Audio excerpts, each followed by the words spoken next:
going to ask me. So if it is Bago going to siya be there, makapag-apply, restitution will be required. not necessarily, sir. O, Not paano? necessarily. Ito kailangan sabihin ko, palagi kasing sinasabi ng mga ibang tao, I am trying to defend the Discayas. No, I am trying to maintain what the law says and provides. Dahil alam ko na wala namang sinasabing restitution, gusto naman nilang magpa-cover para sa ganun, may protection naman sila because they are aiding the state to prosecute kung sino-sino may kasalanan dito. Bakit hindi natin i-apply ang batas? Ngayon, sinasabi mo na naman, tinatanong ko lang, if restitution applied to Yusek Bernardo, he was granted already provisional admission. But hindi mo maibigay man lang yun. There is nothing secret in that. Otherwise, pero meron kayong paborito, merong hindi. Parang namimili kayo. It is a selective process. May I respond, Mr. Chair? Yes, you may respond. Again, we take exception to the statement of the good senator that we are being selective. The process of application... Yun ang ginagawa the process mo, of application, a sir... selective application of the law. Sinasabi natin, walang requirement ng restitution. Will you agree? I agree, sir. It is Oh. not explicitly stated in the law. It is not explicitly stated in the law, but... It is not explicitly stated in the law, but you're requiring them to restitute. No, sir. Let me just explain, if you will allow me to finish. There is What? no explicit provision in the law calling for restitution. However, there is a memorandum of agreement whereby terms and conditions can be stated therein. And if there is agreement as to restitution, Alam mo, yung the same can memorandum be of included. agreement, hindi siya kasamang restitution. Yung pagka siya ay na-admit na as state witness, kaya mo lamang siya lalagyan ng memorandum so that he can cooperate with the DOJ in prosecuting this case. Precisely, Huwag mong sir. iisipin na i-include mo yun doon sa memorandum. You are debating from the law itself. There is no deviation, sir. Sabihin mo sa akin kung anong provision that the memorandum will require restitution. There is nothing in the law, again, which states Ito that... yung problema ninyo. Palagi kayong ganyan kung makipag... No, sir, we're being very candid with the And then sasabihin nyo, committee. take exception. Kayo ang nagte-take exception, pati batas binabago ninyo. No, sir. If the Discaya couple would want to be admitted, all they have to do is go through the same process. But it's not a matter only of... Pumunta na sila. Yes, sir. But they have not... Alam mo, si Secretary Boying Rimulya ang nandito. Nag-usap pa sila dito. Okay? Sabi niya sa mag-asawa, Mr. Discaya, sige, bukas na bukas, isama mo yung asawa mo, magkikita tayo sa din. Nandito pumunta siya rito. Kaya ang palagay ko noon, ipo-process. Processing lang naman. If they will not qualify, okay lang sa akin yun. But, hindi nga sila natuloy sa process because they were required restitution. Kaya ang nakikita ko dito, merong blocking. Di ba? Napakasimple na pinag-uusapan natin, Prosecutor Papadulyon. Huwag na nating i-complicate ito. We apply this law to everybody. Kaya tinatanong ko lang, okay lang naman kung qualified si Yusek Bernardo. I have nothing against Yusek Bernardo. Okay lang. Tinatanong ko lang, para yung application ng batas, parehas lang. So, halimbawa, kung wala namang restitution si Yusek Bernardo, why will you apply restitution to these people? Sir, we did not... That was a statement made by former Secretary Rimulya. When they were referred to Department of Justice for processing, it was because there was a legislative inquiry which was going on. And the Discaya couple, during the time that they were testifying, stated that they wanted to be provided security and protection. Immediately after they went to the department, said security and protection was provided to them without any consideration yet as to their application into the program. The evaluation for purposes of being considered in the program is a different process which has not been completed. That is the reason why they have not yet been considered as possible state witnesses in the cases. It was which are never pending. completed because you were insisting on restitution. Drop it. Para sa ganun, kung mag-apply sila at kung qualified sila, pagbigyan ninyo. Yun lang ang ano dyan. No, sir.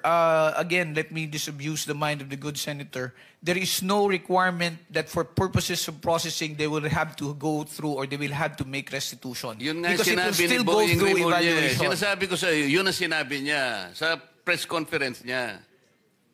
Sinabi niya yun eh. Alam mo, mag-a-apply lang eh, sinasabi ko. Kung ang restitution mangyayari at the end of, let's say, napakita talaga na meron silang pananagutan sa batas. Later on, restitution. is talagang kailangan. Pero nag-a-apply lang yung tao eh. Kaya nga, Witness Protection and Benefit Program. There is no reason to burden these people for another requisite which is not even in the law. So kung qualified sila, i-process natin. Kung nag-qualify, salamat. Kung hindi sila nag-qualify, wala tayong magagawa. Mr. Chair, it is not as if the reason why they are not being processed is because of the restitution that you mentioned.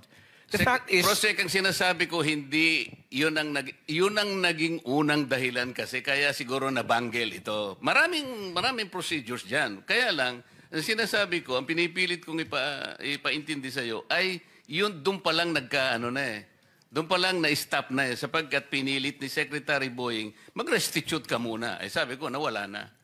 Mr. Chair, kung ang gagustuhan po ng Diskaya couple is makonsider sila o ma-process sila, let's take away the aspect of restitution. But they have to comply first with the requirements, which is the submission of the affidavits to justify the department being able to evaluate the same. Let's not talk about restitution. Tapos na. Okay na yun.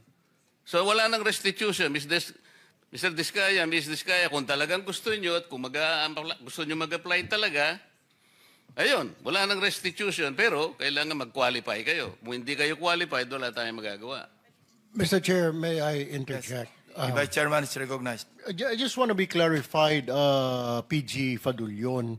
Ano ba talagang gusto ng DOJ to be mabigyan ng restitution immediately? Kasi may sinasabi ni Senator Marcoleta, there will be a process. What is your stand here? Sir, my position is this, if I may. Restitution, Senator Marcoleta is correct when he pointed out that restitution is not a requirement under the WPSB law. Okay. It is, as I said, it is not explicitly stated there. However, when the process of when the witness who applies to be admitted into the program is evaluated, and for example they qualify, their qualification is now subject of a memorandum of agreement between the department represented by the secretary and the applicant. Now, in the memorandum of agreement, there are terms and conditions that may be agreed upon or imposed by the parties. And restitution is part of them. If I may be allowed to explain further, kung halimbawa po, meron po tayong witness na nag-a-apply sa programa, at sinasabi na nila, I am remorseful, ako po ay nagkamali, ako po ay nakakatanggap ng pera, naggaling sa nakaw o hindi sa matamang paraan, at ito po ay sosoli ko, sasabihin po ba ng department, hindi naman kasi part ang restitution dito, so hindi mo kailangan magsoli. Kaya po yan inilalagay sa memorandum of agreement kung meron man, para lamang po masiguro din ng department na at least kung meron pong ill-gotten wealth, or if a person is unjustly enriched, monies will return back to the coffers of government. Remember, sir, if one is covered under the program, one of the results would be if there is a case where they will be testifying as a witness, they will not be included in the information anymore. And if they're not included in the information, it means they have no criminal liability, and forfeiture will not lie as against them. A process which will happen much later. Okay, so Republic Act 6981, PG Padulyon, Section 5, it states na to comply with legal obligations plus to cooperate with respect to all reasonable requests. Ang tanong ko po ngayon, ano ba ang mga unreasonable sa pagbabalik na ninakaw na yaman? Can you give me some? Let me just be clarified, Mr. Chair. Ano po ang ano ang reasonable kung magbabalik po? Kasi ang sabi, legal obligations, reasonable requests. So it's a reasonable request. Pero it doesn't mean to say na you are, it's their obligation. Is that correct? Yes, sir. Kasi po, kasama po yan dun sa pagpapakita po ng pagsisisi ng kung sino man pong aplikante na sinasabi niya, kung ako po ay may nakuhang yaman sa pamamaraan na hindi po legal, at ako po ay humihingi ng kapatawaran, at ako po ay willing na tumistigo, at isosoli ko po. Natural po, ipapalagay po natin yan sa loob ng Memorandum of Agreement, at yan po ay mapupunta sa gobyerno. Kaya po, ang tanong ko po ngayon sa PG Padulyon is that reasonable ba o unreasonable ang pagbabalik ng pera na kinuha sa taong bayan? Which is which? It is definitely not unreasonable. I would say it is only reasonable and within reason to return the same. Thank you, Mr. Chair. Hypothetical, ano? Halimbawa, nag-apply yung couple, Diskaya couple. Sinabi nila, halimbawa, papasok sila sa MOA. Okay, ito po yung aking mga account numbers, ito yung bangko. Willing po akong i-waive kung magkano man ang laman nitong account number na ito. Tama po ba yung hypothetical situation na ganon? That would be one correct means, Mr. Chair. Or halimbawa, ito po yung estimate ko na kinita ko sa aming pagkokontrata na merong ghost project. Nag-estimate siya. Nagbigay siya sila ng estimated amount na sa tingin ninyo acceptable kasi yun ang base rin sa reasonable na computation. Kasama rin yung sa MOA. That will also be included in the MOA, So sir. hindi immediate na Hindi po pagpasok nila, babayad na kagad sila. Parang extortion yun. Yes, sir. Hindi po immediate. Kasi mangyayari niyan is parang you paid your way to be able to be admitted. Parang you buy your Yes, way sir. in to the Yes, sir. program. Ito po, it's a So necessary... merong miscommunication. Yes, sir. Wala nga sa batas ang restitution, pero it could come later. Yes, sir. Parang as a pledge, as a commitment. Yes, sir. That is correct, Mr. Chair. Thank you. Mr. Chair, ikaw na nga hindi man hidden wealth Sorry. pinag-uusapan Mrs. dito. Diskaya wants to say something. Can we allow her? Pwede natin magsalita ka muna. Yes po. I-confirm ko lang po kasi with what attorney Fadulyon said na meron kaming we were given temporary security. Definitely we weren't kasi I had to get our own security for me and my kids after the session here where we mentioned the 17 congressmen. So hindi po kami nabigyan ng DOJ ng any security whatsoever. And then yung sinasabi na hindi kami nakikipag-cooperate. Actually, the affidavits that they were requesting were prepared and we were ready to give it to DOJ. Pero kasi we were required to restitute first. So hindi namin You were required to restitute. Oo, How much? Wala silang sinabi na amount. So hindi Baka- namin alam kung ano yung restitution. Baka stipulation lang. Oo. So it was one of the one of the stipulations PG, that baka stipulation lang was yun. asked Ano? of us. Mr. Chair, I am not privy because I am not part of the ones who have been talking Yes. to and communicating Yes po, with the opo. Diskaya couple. So I will have to validate that information, Mr. Chair, as to whether or not So- restitution was made a condition. Maybe you can renew your application. Actually, hindi din Puntahan nyo kami... na lang si PG Padulyon. Opo, hindi na po kami... We are 100% trying to cooperate with whatever is asked of us. So when Mr. Diskaya was let out for a half day to do the ledger, nagpasa po kami ng ledger ni Yusek Bernardo. Noong day din na yon, pero hindi din pinansin. It parang sinabi sa amin, the case will go on Okay, even without para the lang kasi ledgers. 490 na, no? Sabihin ng lawyer ninyo, mag-coordinate sa DOJ. Andito yung director ng WPP. Kung makipag-ugnayan, para hindi tayo dito nagba-back and forth. Hindi tayo matatapos eh. Kasi I think there's a lot of miscommunication eh. No, iba yung interpretation, iba yung interpretation. Yes, so, Mr. Senator Chair. Risa, Mr. you're Chair. about to... Yes, salamat Mr. Chair. Since sinabi ni Ms. Diskaya na gusto nilang mag-cooperate 100% sa mga investigasyong ito, just to make of record explicitly, bukod po sa sinabmit na nilang mga proyekto ng Alpha and Omega 2016 to 2022, iniintay pa po ng komite yung mga proyekto 2016 to 22 ng St. Gerard, St. Timothy, Amethyst Horizon, St. Matthew, Great Pacific Builders, at Elite General Contractors. Plus po, yung mga joint venture agreement projects ng mga Diskaya taong 2016 hanggang 2022 din, Mr. Chairman. Salamat po. Thank you. So, salamat Mr. Chair at siguro baka magkakaroon ng panibagong pag-asa yung mag-asawa na ito. Pero Prosec Padulyon, huwag mo nang ipipilit yung restitution na yung ilalagay mo sa memorandum. Mali yun. Para matuloy. Kasi nag-a-apply lang naman eh. Baka naman, ang totoo niyan kahit, Mr. Chair, kung... Actually, hindi outright yung restitution. Parang pledge yan eh. Parang willing kami mag-restitute. Parang ganun lang. Hindi outright kasi pagka-outright, parang extortion yun. Hindi, maski na yung pledge eh. Wag na muna nating ilalagay kasi parang nababahiran ng ano eh. Unang-una, hindi nga natin alam, magkano ba yung re-restitute? Sino bang magkukwenta? Sino magtatago nito while nandyan yan? Paano kung halimbawa hindi naman na kumpleto, hindi sila nag-qualify? O kung nag-qualify man lang sila as state witness, later on, nagkaroon nga sila ng konting sablay, pwede rin naman silang i-discharge as state witness. What happens to the restitution? Kaya para wala kayong sagutin, wag nyo nang ipipilit yun, wala kasi sa batas yun. Okay. I would suggest Thank that you, the lawyer Mr. of the Diskaya couple will just coordinate with the DOJ. Okay. Settled? Para mag-renew yung application. Yeah, thank you very much. So, meron pa? Thank you, Mr. Chair. Thank you very much. PJ, you want to say something pa?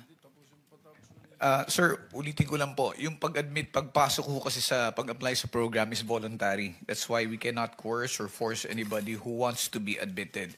However, yung sa sinasabi ng po ni Senator Marcoleta, una-una po liliwanagin ko, hindi po ako nag-i-impose ng conditions na ilalagay sa Memorandum of Agreement. It is an agreement between the Secretary of Justice representing the WPSB and the applicant. Now, as to whether or not restitution will be included there will depend on the evaluation of whatever statements will be submitted to us. So, gusto mo talagang patagalin itong usapan na to? Pinaliwanag ko lang, tama na. pinaliwanag ko lang ho, sir. Okay na. Pinaliwanag ko lang ho. Okay. So, members, would you like them to continue reading yung ledger, the contents? Sige. Continue, Mr. Diskaya. Congressman Romulo, care of Angelita Garucha and D. Aris, August 25, 2020, 3,915,000. January 17, 2022, 5,403,000. January 17, 2022, 2,058,000. February 14, 2022, 5,487,000.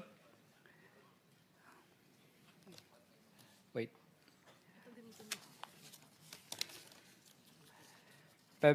April 8, 2022, 2.6 million. February 6, 2023, 2.6. February 6, 2023, 7.2. March 3, 4.8. March 25, 9.7. March 5, 21.2. March 7, 7.077. May 30, 14,152. May 30, 14,699. Okay, Mr. Diskaya, ganito lang. Isabit nyo na lang yan. Kailan kayo pwedeng bumalik para kunin ang lahat? Papayagan uli kayo ni Senate President na lumabas ng Senado. Kasi sabi ni Sergeant at Arms, marami raw. Sabi ko, sana binitbit nyo na lang lahat, kinargan nyo na lang lahat. Your Honor, Sabi kung niyo mabibigyan niyo po sana ako makawala sa detention ko. Yun nga, hindi. Kahit Sabi ko- gabi po, gagawin ko. Okay, papayagan ka namin uli. Susulat ako kay Senate President kung kailan. Pero kunin nyo na lahat, hindi nyo pabalik-balik. Gusto mo lang yata umuwi eh. Totoo po. Kasi namimiss ko na po yung mga anak ko at saka Anyway, yung bahay po namin. Sige, Oho. gagawa ko ng sulat sa kanya. I-arrange na lang natin. Pakisapit mo na lang Your sa Honor, committee. okay lang po ba? Banggitin ko na rin po yung iba pang mga pangalan na nandito Sige, na dapat babanggitin ko. Hindi ko lang po babanggitin yung mga Alright. presyo nila. Yung susunod po si Kong Marvin Rillo, Kong Dean Asistio, Kong Patrick Vargas, Kong Marivic Pilar, Kong Jojo Ang. Yun po muna partial. Mr. Chairman, just a quick intervention. Yes, Senator Win. Narinig ko kanina yung kay Congressman Romulo, may mga pangalan kang binanggit ahead. Ano Mga po? pangalan nun? Kay D.E. Aris po yun, tsaka si D.E. Aristotle Ramos, at tsaka si Angelita Garucha dati. Engineer yun ang ng kausap DPWH. Yun ang kausap mo, hindi si Congressman Romulo. With ano po? Ang tawag doon sa ganun? With advice po. Yes. Pero wala kang diretso mo bang kausap si Congressman Romulo o itong dalawang tao ang kausap mo? Itong dalawang tao po na ito ang kausap ko With ano rin naman po ni Congressman yun. Paano mo alam kung with consent? Kadalasan po, hindi po kami nakakaranas ng hirap, hindi po na mutual terminate yung projects. For example, may mga projects din po kami sa First Metro na nung hindi po kami binasbasan, ay na mutual terminate lang po ang project na yun at nalipat po sa ibang mga license. Kasi mahirap po yun na merong kagaya kanina kay Yusek Bernardo na merong isang taong na may taong nasa gitna, hindi naman diretso sa kanya. Napakahirap na ganun yung sitwasyon dahil hindi diretso sa kanya. Ay, observation ko lang, no, kasi base rin kanina sa nabanggit ni Mr. Bernardo. Thank you, Mr. Chairman. Mr. Chairman, singit ko lang din. So, Mr. Diskaya, may layer pa, ika nga, may tao na ito para kay congressman ganito. Pero sila ba mismo kumukuha o may tao? Tapos, nako-confirm ba na tatawagan mo yung mambabatas na, Sir, natanggap mo naman, baka mamaya, dinala lang sa bahay nung courier o nung tao? Kadalasan mo po, hindi naman po talaga harap sa kahit kaibigan mo na yung congressman, kahit na super friends na kayo, hindi naman po talaga siya harap sa'yo ng personal. Kumbaga, nagbibigay na lang po sila ng instruction.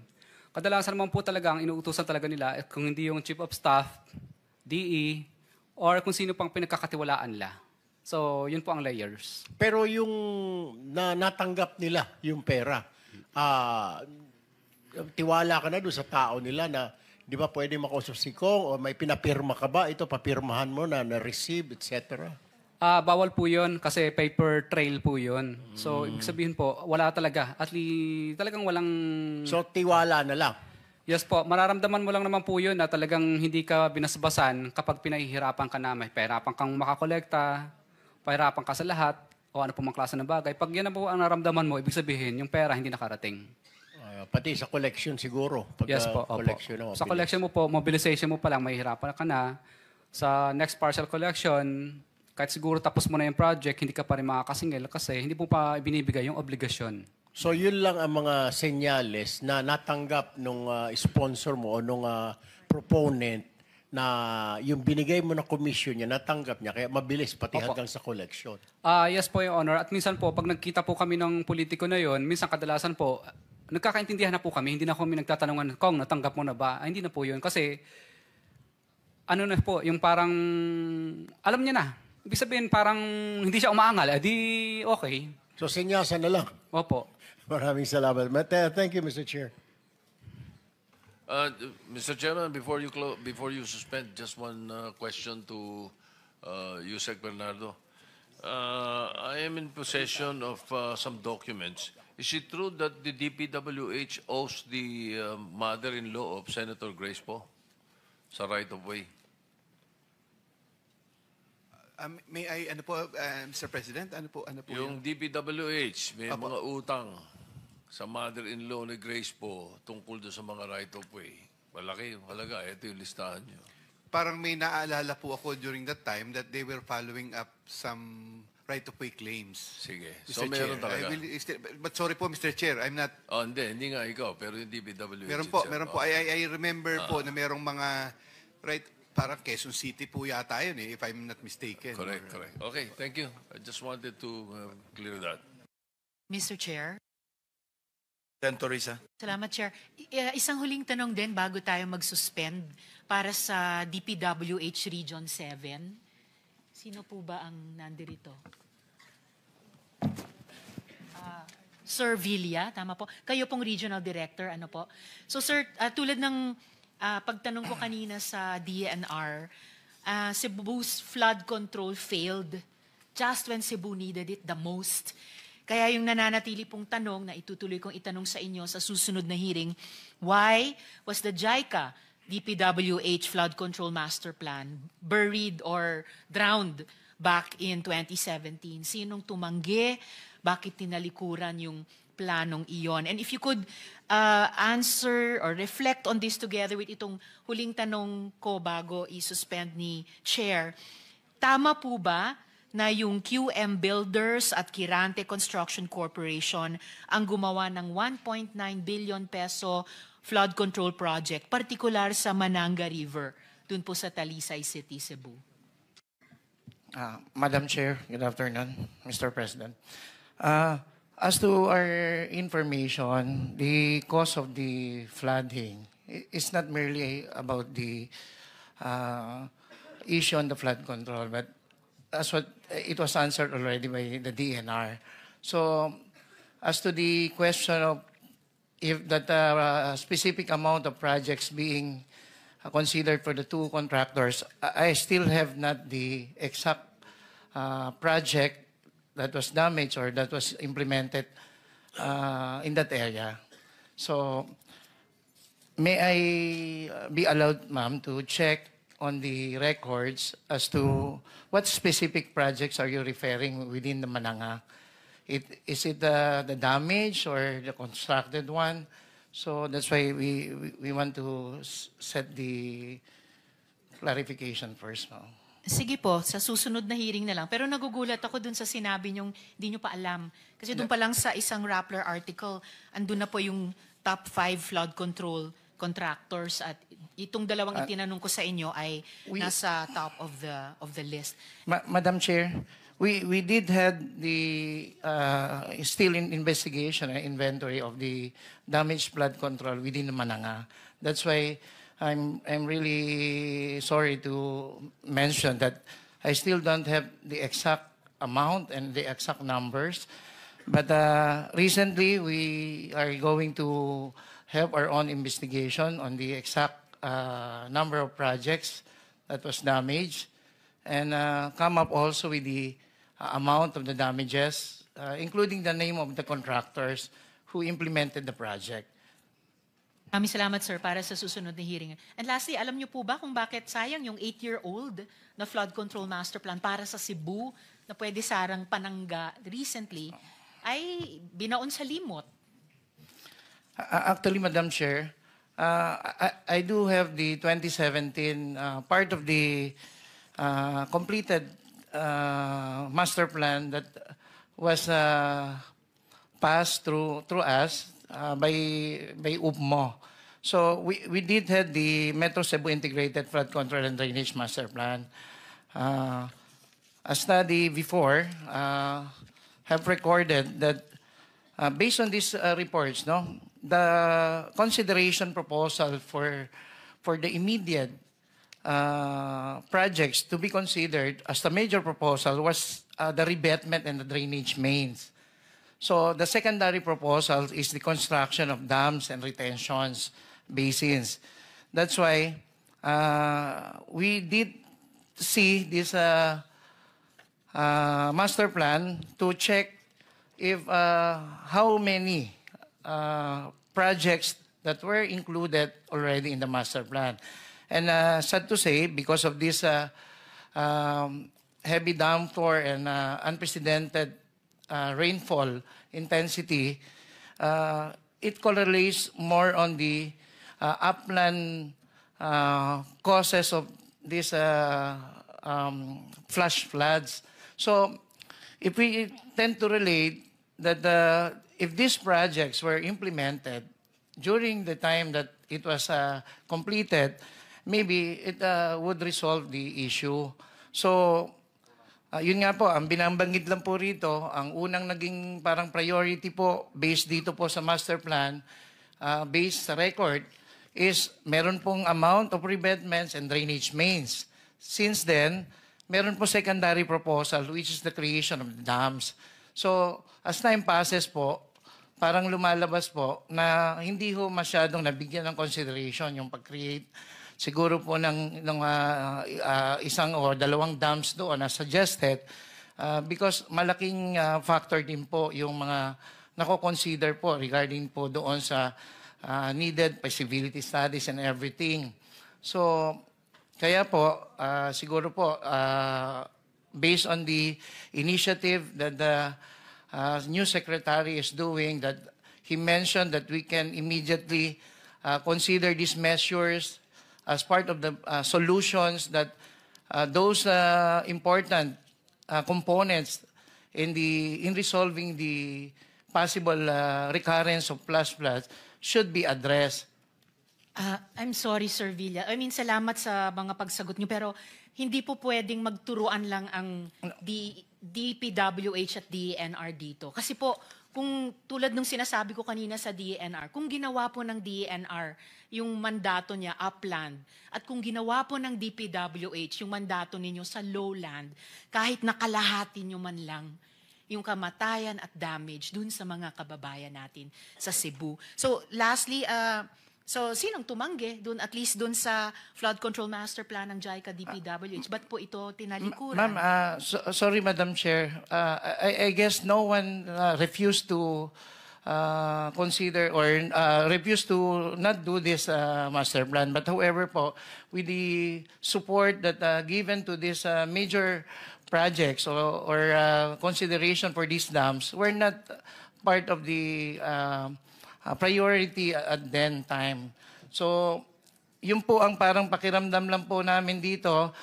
It was already addressed in the master plan, but still, because of the, siguro po, issue at that time, ay kailangan din po ang intervention ng local and other agencies na involved po rito, ay hindi po ito ay naging priority doon sa iba't ibang aspeto po. Yung master plan ay hindi priority, Nino. No po, ma'am. Hindi ang master plan. I mean po, as part of the included component, that infrastructure component that should be included in the master plan is the dam construction, which is the secondary recommendation within the master plan at that time. So, parang ang sinasabi ko po, Madam Chair, so kung ito pong mga revetment walls are being prioritized before, because this was part of the major proposal within the 2017 master plan. I can hear, Mr. Chair, in closing, I can hear yung tone of regret dun sa boses ni Sir Villa. But, you know, not primary components like revetment, drainage, secondary components like dams, retention basins will not build themselves. Kailangan po ipatupad ng DP, kailangan ipatupad ng DENR, kailangan ipatupad ng LGUs at ibang agencies. Hindi pwedeng pagkatapos ng trahedya sabihin ng lahat, hindi kami yun. It's something, it's someone else, it's something else. Hindi eh. Para makabayad utang tayo sa mga namatayan kahit taxpayer sila at inasahan nila ang flood control, para hindi na maulit yung ganitong trahedya, we have to implement good master plans or good plans. I mean, ano lang, para Yes, Madam Chair. Common sense lang po, sir. So, I will, salamat naman po for the initial answers. I'll suspend for now, Mr. Chair. Salamat Thank you. po. Before we suspend, just to make it of record na yung committee is in receipt of documents like ledger and other items from witnesses Curly and Cesara Discaya with the assistance of counsel consisting of 8 pages. Yeah. And by the way, can you not submit a soft copy na lang, digital? Your Honor, wala po akong ganun. Kadalasan po, pagkatapos ko pong isulat yan, dinidelete ko rin po. Sinusulat mo, tapos tinatype mo lang? Yes po, Your Wala Honor. kang soft copy? Hindi po. Kasi baka po mabasa ng Anyway, sige. kahit sino. Just wait for our notice kung kailan ka uli uuwi. No? Sige. Thank you very much. In the meantime, I'd like to remind again your lawyer to coordinate closely with the OJ para walang miscommunication. PG Padulyon, aside from Yusek Bernardo, meron pa bang ibang na-admit provisionally? So far, Mr. Chair, it's only Yusek Bernardo, but the evaluation as far as the application of Engineer Henry Alcantara and Bryce and JP Mendoza are still in the process of being considered. I am not privy lang as to when it will actually be allowed, granted, because I'm not part of the approving team. But I know they are being processed also. Thank you. Thank you, sir. Thank you for the information. So with that, the hearing is suspended until further notice. Thank you very much and good afternoon. Happy weekend.